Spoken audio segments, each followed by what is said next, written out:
Information, it's there at your fingertips. No matter what, you can now find it online. But with so many opinions and voices, not all information is reliable. Feeling overwhelmed?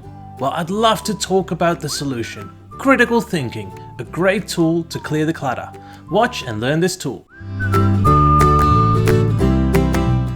Critical thinking, there are several steps to use this tool effectively.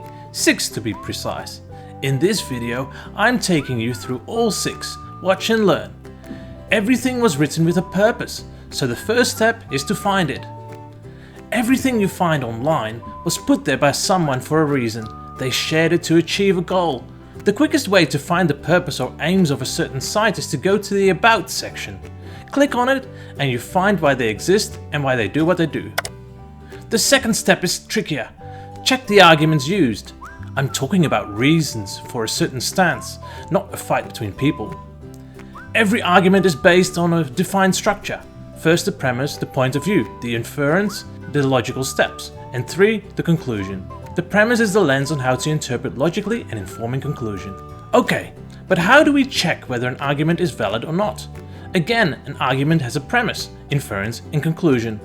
If the premise is false or unfounded, the inference and conclusion will also be false. The argument fails. If the premise is valid, but not the inference, the argument also fails. Only with all 3 valid, the argument stands. How do we judge the inference? That's why step 3, let's check the logic. When it's logical, it makes sense, it flows. One automatically leads to the other, like water flowing from one bucket to the next, under the pull of gravity. It's easier to show some failed logic. Circular reasoning is when an argument is supported by itself. I say so because I said so. Yeah right, circular. Sometimes people follow the loudest shouter. They say it the loudest. Everyone repeats it, so it must be true. Really? Hear a lie often enough and you'll believe it. But it won't make water flow upward, the logic still fails. Now a little trickier. Step 4. Check the facts and models. What's a fact? It really exists or occurred. Information that is objective and actual, or something done or performed. Note actual and objective? This means different people from opposite sides say, it happened.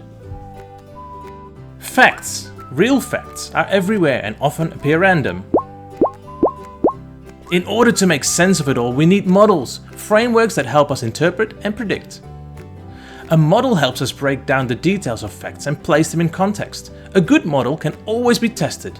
If not, it's false. If it fails the test, it's still a good model, but simply not good enough to use. Whether to inform, teach or make you do something, there's a call to action. Step 5. What's the effect of this call? Some shared material causes fear. Fear is powerful but also nasty. Fear causes flight, fight or freeze. It stops you or others. Other material actually enables you. It has a positive effect. It empowers. When something's empowering, it helps you grow, improve yourself or your environment. You can help others too. Last step. Check the sources used to create that piece of information.